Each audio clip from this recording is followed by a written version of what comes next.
What's up guys, it's your friend Orijit. Welcome to the channel and I hope that you all are absolutely fine. Good morning from Benaras. आज আমরা বেনারস থেকে বাড়ি যাব, but তার আগে আমরা Sarnath visit করতে চলেছি আর রামনগর ফোর্ট ভিজিট করতে চলেছি। তো দেখতেই পাচ্ছ আমাদের গাড়ি কিন্তু চলে এসছে আর এই গাড়ি করেই আমরা এই দুটো সাইট সিইং করবো, তারপর এখান থেকে হোটেল চলে যাব। তার মধ্যে অনেক মজা হবে, তো ভিডিওতে জুড়ে থাকো, আশা করছি ভালো লাগবে। তো এখন আমরা এই রাস্তা ধরে রামনগর ফোর্টে যাব আর এই রাস্তা চলে যাচ্ছে কোদলিয়া চক, দশমের ঘাট সব দিকে। আজকে আমাদের বেনারসের লাস্ট দিন আর বেনারসের ঘাট চত্বর আর বিভিন্ন মন্দির এক্সপ্লোর করবার পর আজকে আমরা সকাল সকাল গাড়ি করে বেরিয়ে পড়েছি বেনারসের অপর প্রান্তকে এক্সপ্লোর করতে। আর আজ আমাদের প্রথম গন্তব্যস্থল বেনারসের রামনগর ফোর্ট। তো বন্ধু, এখন আমরা রামনগর ফোর্টের একদম ভেতরে আছি। তো চলো এই ফোর্টটা তোমাদের পুরো ঘুরে দেখাই।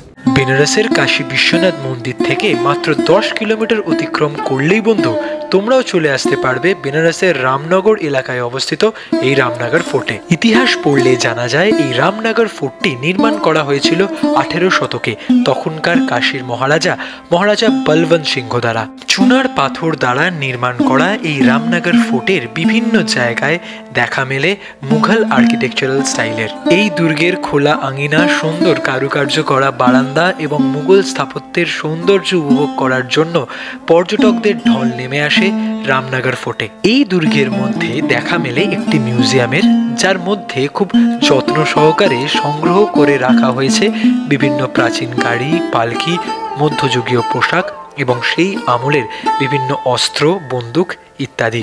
কিন্তু মিউজিয়ামের মধ্যে ক্যামেরা অ্যালাউ না হওয়ায় সেখানকার ভিডিও আমি তোমাদের সামনে তুলে ধরতে পারলাম না। এ দেখো রামনগর ফোর্ট, আর এই ফোর্টের সংলগ্ন কিন্তু একটা গঙ্গার ঘাট আছে। আর এটা হচ্ছে ব্রিজ যেটা দিয়ে আমরা এলাম রামনগর ফোর্টে। আর এখান থেকে দৃশ্যটা কিছুটা এইরকম।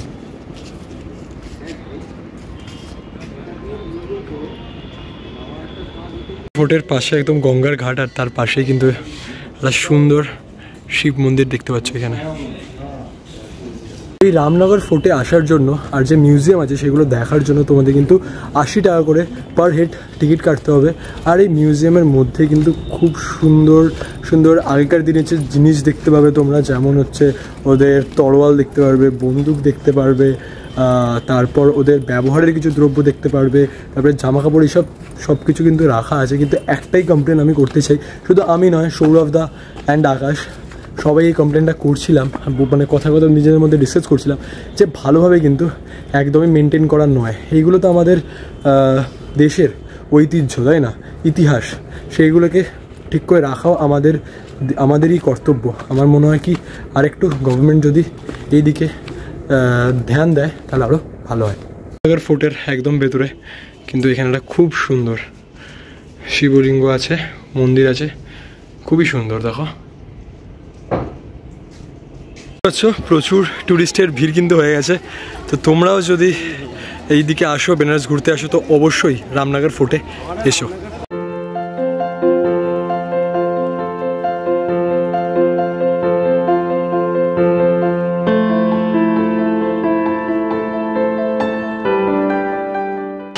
পুজো দেওয়া হয়ে গেছিলো আর আজকেই বেনারস থেকে আমরা বাড়ি ফিরছি, তাই জন্য ভাবলাম যে অনেকদিন তো ভেজ খেয়েছি, তো একটু ননভেজ ট্রাই করা যাক।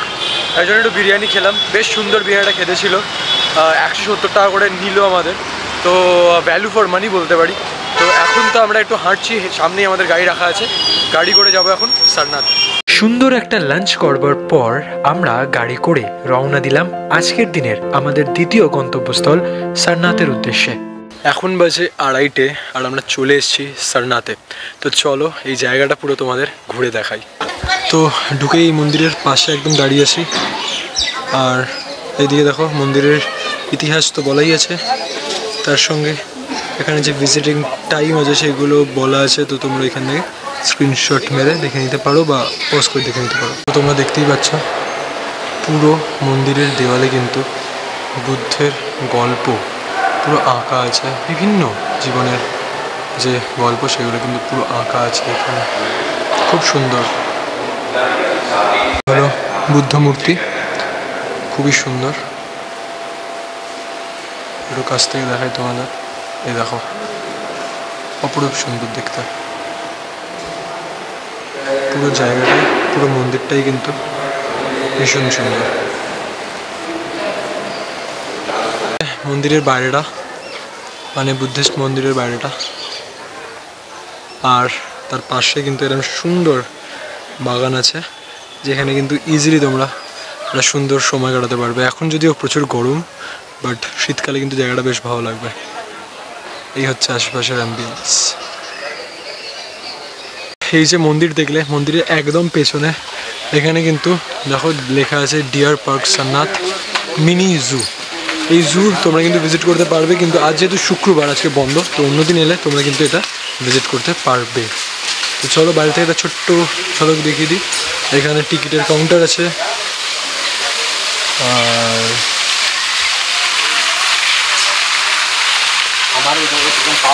অনেক মাছ আছে দেখতে পাচ্ছ, অনেক মাছ আছে। আর জুয়ের ভেতরে তো যাওয়া যাবে না,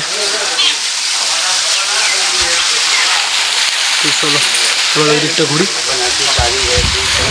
আর পাশে বলছে বেনারসি শাড়ি যেখানে তৈরি করা হয় এখানে, তারপরে ওটা চলে যায় বেনারসে।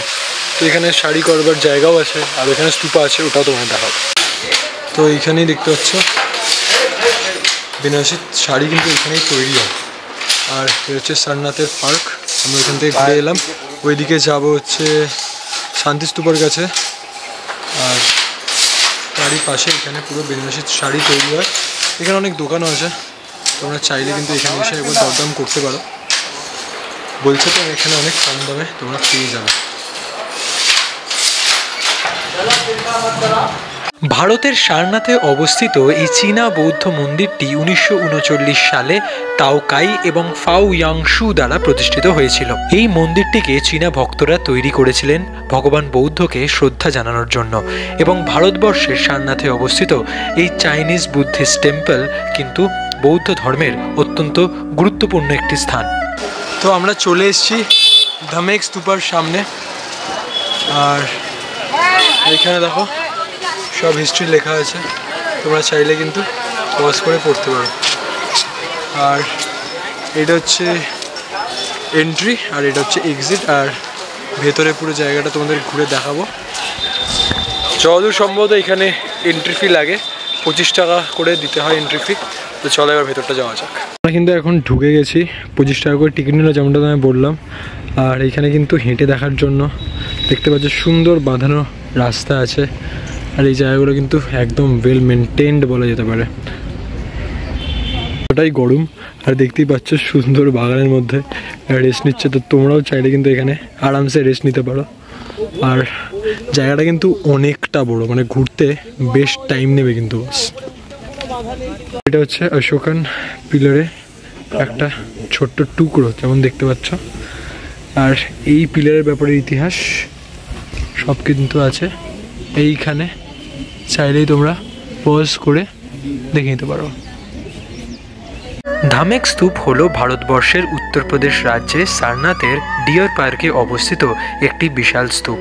বুদ্ধ ধর্ম অনুযায়ী যে সকল 8টি গুরুত্বপূর্ণ স্থান রয়েছে তার মধ্যে একটি হলো এই ধামেক স্তূপা। বৌদ্ধ ধর্ম অনুযায়ী এই ধামেক স্তূপা সেই স্থানটিকে চিহ্নিত করেন যেখানে গৌতম বুদ্ধ তার প্রথম 5 জন শিষ্যকে শিক্ষা দিয়েছিলেন।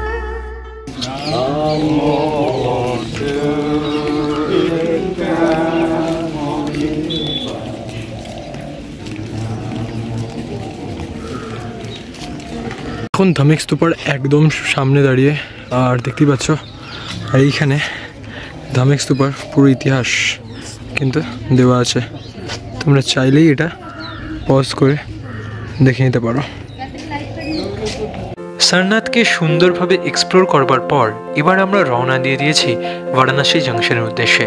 আর সেইখান থেকেই ঠিক সন্ধ্যে 6টায় আমাদের বাড়ি ফেরার ট্রেন বিভূতি এক্সপ্রেস। তো আমরা এখন বারাণসী জংশনে আছি, আর 6:05 আমাদের বিভূতি এক্সপ্রেস আছে, যেটা করে আমরা বাড়ি যাব। তো বেনারসের যাত্রা এখানেই শেষ হলো। তো চলো এবার বাড়ির উদ্দেশ্যে রওনা দেওয়া যাক।